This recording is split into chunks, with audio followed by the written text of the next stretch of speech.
Viewers, welcome to another episode of Respections. I'm your host, Patrick Tomlinson, and today we're going to be presenting you with a group called the Liamuiga Oualie Arts Foundation. This group is a group from St Kitts and Nevis in the West Indies, and they are seeking to put together a panel discussion which they will air sometime next month in the month of April. Today we have a number of panelists that are going to be discussing some of the aims and the objectives of Lamigua, and we hope to put together a very interesting and exciting presentation for you. So stay tuned and enjoy.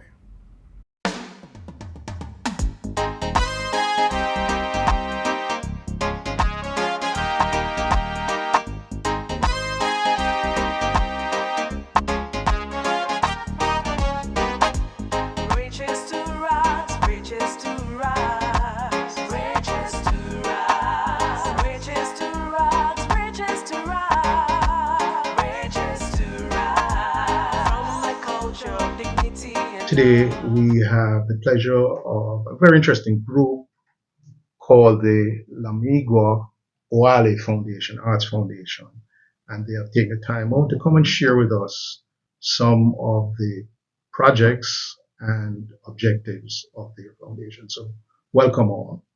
Thank you. Thank you. So, can you first let me, by way of introduction, we have Michelle Rani, we have Thank Tal you. Pleasure to be Batiste, here. we have Nyoka Gomes, and we have Jackie Woodley. So welcome all. Thank you. So can you tell us a little bit about your organization and how it got started? Okay. Thank you for having us. For a general description of Liamuiga Oualie Arts Foundation, I'm going to turn to my co-director Tao, who's going to walk you through the reason we were started, what our purpose and objectives are. Tao, do you want to take this? Of course.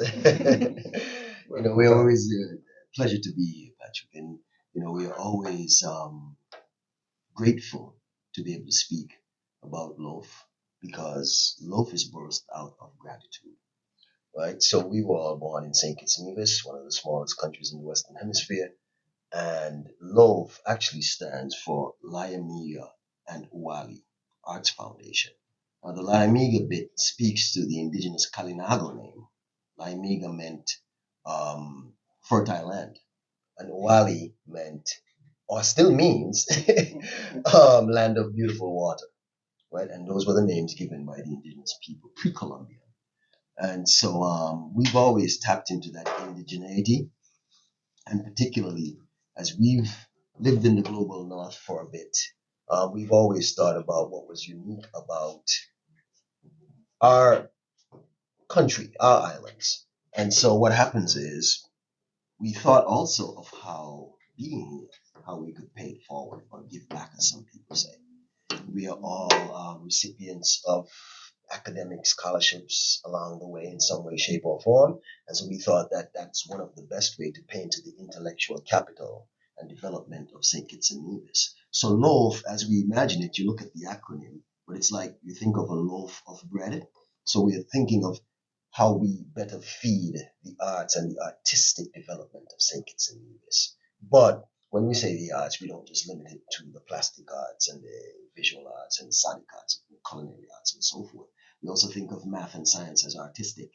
And so ultimately, what we mean to do, our reason for being, is to provide extra access to young people in our country so that they might wind up in some of the positions that we're in right now, right?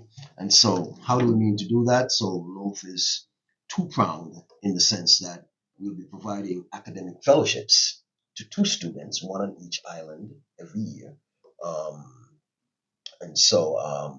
But from grade school or primary school, as we say in the Caribbean, through secondary school, high school. And if we can develop those relationships to the point where we can help students to come out here to college and so forth, we want to be able to do that also. So, but how do we pay for scholarships at home? We need funding. And so how funding happens is through the amplification of the arts and culture of St. Kitts and Nevis here in New York City. And because, the diaspora is rich and St. Kitts and Nevis are well represented here, but lots of other Caribbean peoples are represented here. And the stories are really very parallel.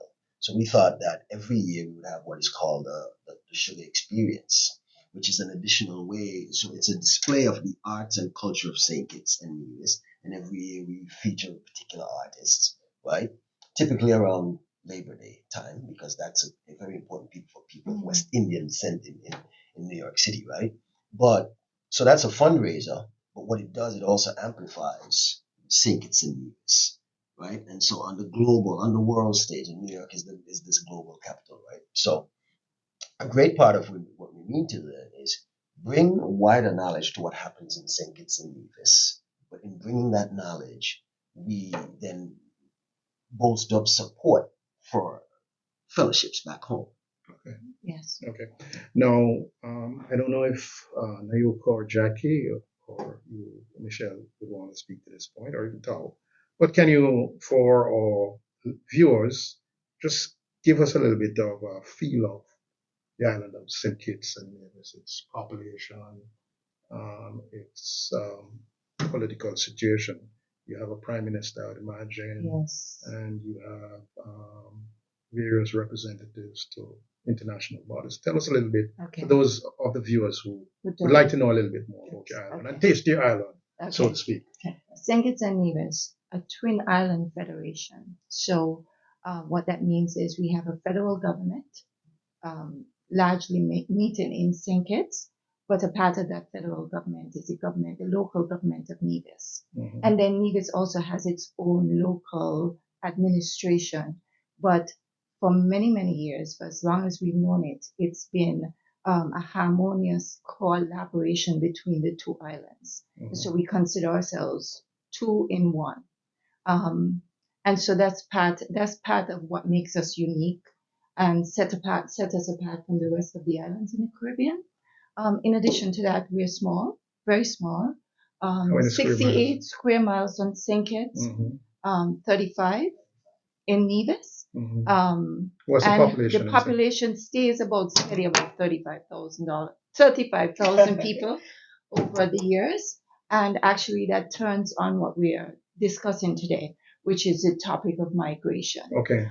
Because it stays steady because over the past decades, there has been a history of our people migrating from these islands to the global north, whether it's UK, United States, or Canada. Okay. And so it takes us a little bit to our discussion, which is our event, which is coming up on April 17th here in New York City, because we want to explore that, right?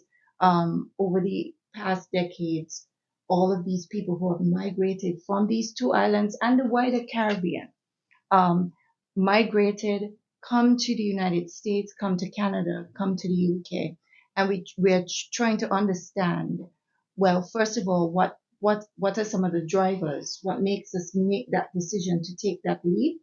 Once we take the leap, how do we, one, land on our feet, and then how do we establish ourselves, and in very many instances thrive?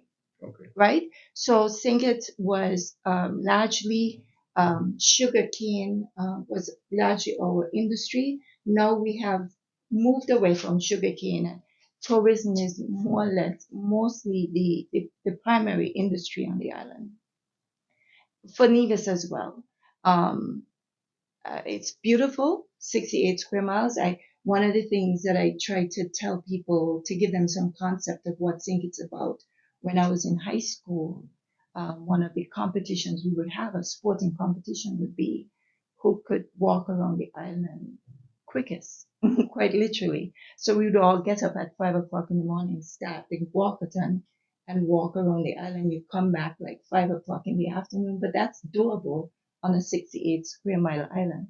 And it sets us apart. We're industrious. We have great work ethic. We have deep. We right now our prime minister is Dr. Terence Drew. A great story in the sense that he comes from very humble beginnings and has scaled up and is now was a medical doctor, is now Prime Minister of St Kitts and Nevis. And yes, so that is typical of the island. Education is very, very important. That's the way that people scale up. Unlike very many of the other islands in the Caribbean, there's not a social structure, class structure, that is not broken through education. So you could come from very humble beginnings, educate yourself well, and you'll be on top of things tomorrow. Okay. So that sets us apart. Okay. So I wanted to kind of bring in Nyoka and Jackie and ask, what makes St. Kitts, I would want to say, unique in itself, apart from the rest of the Caribbean islands, and what makes it part of the Caribbean family? And tell us a little bit about, if you can share whether you're a member of CARICOM, what CARICOM is, and some of your, when did you get independent, for example? So it's some of that I wanted to, for you to bring out to our viewers. All right, I'll jump in quickly, and as Michelle was talking, I kind of reflected on the historic aspect of Liamuiga and Oualie. For the viewing audience, we were bounced between the British and the French, and so we have established and still retain some of that uniqueness, part of our island, on St. Kitts in particular. Still retain the French names, whereas the other half is quite British. One of the other things, Oualie also had a toss between the colonial structures, the Portuguese, I believe, and so that in a sense kind of gives us a different look, a different feel. Some of our dishes still reflect quite a bit of that flavor. The capital of St. Kitts is Bassity. Which is a French name. It is a French name, and it's similar to Guadeloupe. Yes. So we share some of that around the Caribbean, which is a unique thing, I think, because most of the British took the Eastern Caribbean. And so from that beginning and that start, we've now evolved into what is known as CARICOM. And in between that, we did have several different regional groupings that, for some reason or other failed. We are strong. We grew very strong through trade unionism. Yes. Mm-hmm. And to Michelle's point, that enabled a lot of what we would call the normal folks to thrive, Right. to take up the mantle of fighting for the people. Right. And so that still runs through our parliament based on the British system, because the British won eventually. Okay. And, again, one of the unique, famous Brimstone Hill, where you see the fort, Right. where they defended themselves. Right. And of course, the British eventually took over. So, and that again informs our language. And language in every sense of the word. I mean, we have our own form of Creole, and Tell us a little bit about that. that could be the So we have historical significance and geographic significance in the Caribbean. Jackie mentioned we're the first successful British colony. So from St. Kitts, the British used St. Kitts as a... And if my memory serves me, it was one of the first locations in the Caribbean that the British established a presence. Right? Yes. The first. Yeah. I know it's not Jamaica, or it's between Barbados and St. Kitts, or one of those islands. Right. Yeah. So Okay. that's why it's called the mother colony of the West Indies. Right. And so geographically as well, Tawad mentioned, we're the smallest sovereign nation in the Western Hemisphere. So When you say sovereign, what you mean? independent. Okay. Because we gained independence in 1983. Okay, it's the smallest sovereign. Okay. Yeah, Okay. correct. Yes. Okay. So I always think that's interesting. You're the first colony, right? But then the last to be independent. right? So I think that's quite interesting, but it could be explained by our size, which is impressive, right? To be that size, that population, and there are other islands that are not independent. So that, for me, I think has always been impressive. And so we talk about Tower reference the sugar experience, which is one of the heartbeats of the LOAF missions, because they will fund the scholarship program. And so when we think of the sugar experience, it's basically as a small nation saying we're here. These have been our contributions historically. We have excellence to offer. And so it's a love letter from St. Kitts to the rest of the world to acknowledge our contributions in the arts, music, folklore, culinary, fashion. And so we want to deliver that right here in New York City. And so that the youth in St. Kitts, this sugar experience is also an investment in them. So we're having this celebration, we're remembering, but it's also basically pushing back against erasure, right? To show that brilliance can exist in these tiny spaces. It's not just for a few. And so that's what the sugar experience will do in New York City. It will help the young people of St. Kitts and Nevis to see excellence on this world stage and remember that excellence within themselves. And the money collected with that will fund the fellowships, and Jackie will talk about the fellowship program. Mm-hmm. And so when we're looking for sponsors and when people partner with us, they're not just giving money, it's giving visibility. And also it's helping young people to dream bigger, but at the same time, the partnership will help LOAF to just continue just exposing the brilliance that exists in St. Kitts and Nevis to the global north. Yes. Okay. Thank you. You wanted to say something, Michelle? No, I think Neoka did a brilliant job sufficing what we're about. I think one of our themes is excellence is resistance, and we're just showing that even though there's this saying that you're small but you're talawa. I think it's a Jamaican saying as well, but we've adopted it. We've made it our Kittian and Division, made it our own, and we're small but we're talawa. And we're saying to the world, yes, we're tiny, but we have a lot to offer, and we're proud of our roots. Okay. Now, I don't know which one of you would want to speak to this issue, but you also produced the first, I believe, Secretary of Treasury of the United States, right? The region. So I don't know. I think Tao, we'll let Tao take this one. Historian. It's really quite interesting because a couple of weeks back we went to an event at Columbia University. Yes. And we were in Hamilton Hall. And in our opportunity to speak, we said how serendipitous it is that we are here in Hamilton Hall, named after Alexander Hamilton, born in our country. All right. But, when they put him on the big stage, they always just say he's like West Indian or something like that. But the fact that you can go down to Nevis and still see the house where he was born.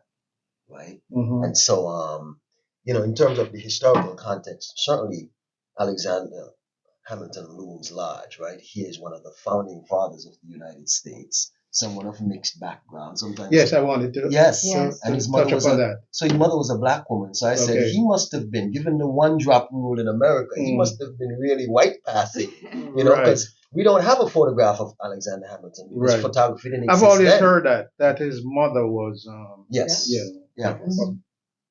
African descent, right? Yes. And so, but we only have drawings, and so with the drawings, anything is possible. A photograph would have delineated some of the things a bit more clearly. Okay. But I think that one of the other things we should say in that first British experience in the Caribbean, you have the roots of the first forms of Caribbean English coming out of St. Kitts and Nevis, and then the sharing. Because the French, both the French and the English saw it so profitable. The sharing and then the infighting. And as Jackie said, like literally, you can go to St. Kitts in particular, and half of the island, all the towns and villages, the names are French, and the other half is English. It's English. Yes. Was the island demarcated geographically in between? I mean, Spanish one part, Spanish, French, French, and one and part English. Yes. Yeah. Okay, that's Yes, interesting. yes. It's just like Hispaniola or the Dominican Yeah. Republic. Yeah, on a It smaller is. scale. On Yeah, a smaller yeah, scale. Yeah. yes. So St. Kitts became the first place where that interplay happened. And of course, nowadays you can go to like St. Martin and places like that that are Right. divided. And then, of course, Hispaniola was divided between the Spanish and the French. Right. You know, Yeah. so But there are other very smaller islands in the region too, right? yes. Yes. And how long does it take just by ferry or boat between the two islands? A 15 minutes flight to Antigua, for example. Okay. Right. But between St. Kitts and Nevis. 2 miles at the nearest point. Okay, so that's you can A Yes. ferry probably that swim. takes less. Yeah, some people actually do. do. Yeah. Okay. Yeah. So the ferry's like 45 minutes. Minutes Yes. between. But Okay. then if you go from the So closest the point, closest you can point. do like a 6 minute. Oh, okay. yes. Okay. Mhm. Okay. Very interesting.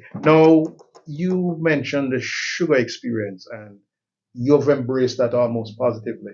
But some people would want to run away from that because it has so much negative connotations in history. How do you reconcile that? Well, it falls in line with what LOAF is about, right? We take our roots and we're saying, listen, despite the pain, despite the challenges, this is what we're proud of.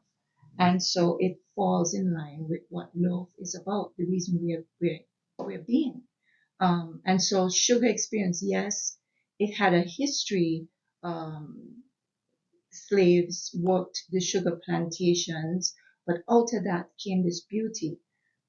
Every Christmas we have carnival, for example, and a lot of our traditions are rooted in the slaves who worked the plantations. We have the bull, for example, which is a dance that happens at Christmas time, and that's unique to St. Kitts because it came out of a story of a plantation owner with the slaves. And so over time, we have taken on the pain of it and we've produced it into the beauty that we as LOAF will be celebrating on a global stage here as the sugar experience. And Okay. the sugar experience, we're telling the story in our own terms with power, Yes. with creativity, and with Mhm. joy. And we've attached it to a mission where we're feeding the soul, but we're also funding the future. Right. And if I can jump in real quick, we own the sugar thing completely. Yes. Like if you think about like where that first colony, so the sugar experiment happened, it had started happening in Barbados and other places too.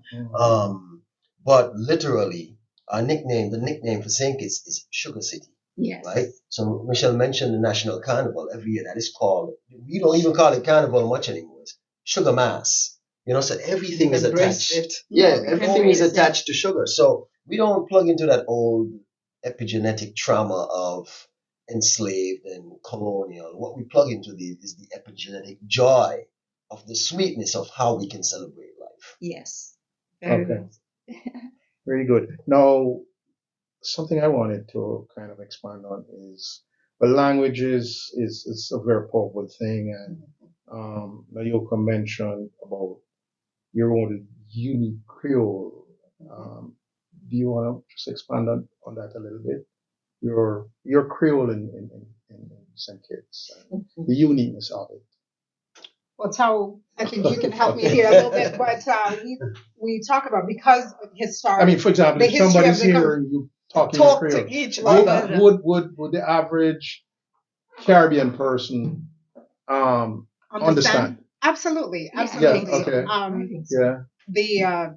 We've talked about this before because of our history. Mhm. Technically, St. Kitts would have the oldest patois, Right. English-speaking Creole in the Caribbean. Right. And so, to our Jamaican links, my Mhm. husband's Jamaican. So, Okay. and I worship in a Jamaican congregation, which is completely patois, Mhm. reading and spoken. And that's deliberate. Yes, deliberate. Okay. And I've so never heard that. I would say 90% Yeah. of what we say Mhm. is can be comprehended by both. It's just Okay. a unique sayings. And like for instance, you may say big up yourself, Mhm. you may say large up yourself or Right, whatever, right, right? right. But we understand the Understand, context yeah, or whatever. right. So a lot of things, and just in the house, we joke and you hear something, and I keep to me, I think it's marvelous to show that you could not root that out of us. How is it one island that we never met each other before, but we're saying things so close and similar. And I'm telling him, there's saying expressions in Guyana. Mm-hmm. Look how far St. Down Kitts is from south, Guyana, yes. but we say the same thing, and it just emphasizes the one people.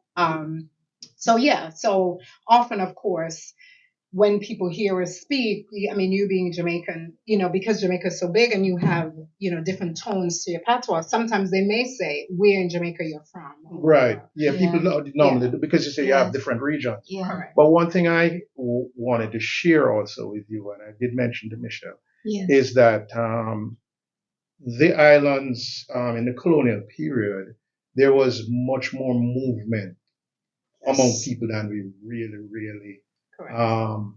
realize. Mm. And for example, one of my interests is the West Indian Regiment. Mm. And the West Indian Regiment was those persons of color who fought on the side of the British and the American Revolution, and was brought back to the West Indies, and the British Army founded regiments out of them. And they were each on the different islands, but they didn't stay on each island. Like they had 12 regiments, and they would move the regiments around from one island, or they would move one company from St. Kitts to Barbados, and another company from Jamaica to Guyana, Berbice, and another company from Trinidad to St. Christopher. So they'd move the regiments around. So the men would have children. So it was not just one, you're just Jamaican or from St. Kitts or Dominica. You moved around quite a bit. So. And I think you said that there's a man from Nevis. Yes, the first. You told me that. Yeah, the first. Very interesting. The first person of color to receive a Victoria Cross. Yeah. Was a soldier he was a sergeant too. He was Sergeant Hodge, and this is in 1866, just after the Civil War, 1 year after the Civil War in the United States. And the British would be very reluctant to give you a Victoria Cross unless you're a white person. Yes. And so for him to have gotten the Victoria, as I was telling you in the elevator, I believe he was shot almost 12 times in his body, and he survived. And he was protecting white soldiers, and that's how he got the Victoria Cross. And I think when we get to discussing the panel discussion, we're going to talk about that a little bit, because here is this person. What is it about him, coming from this small place, who has the self-confidence to say, I am going to own this space. It's going to become mine. And it's not only is it going to become mine, I'm going to be excellent at it.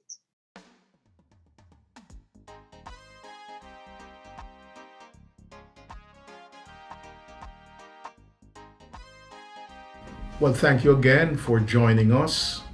And I hope you enjoyed this panel discussion. If you have any questions, you can email them to Michelle Rani, and she will respond in due time.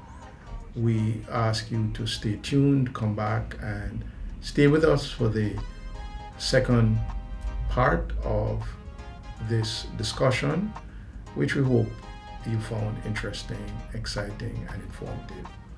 So that's it from me. Again, Patrick Tomlinson, Respections.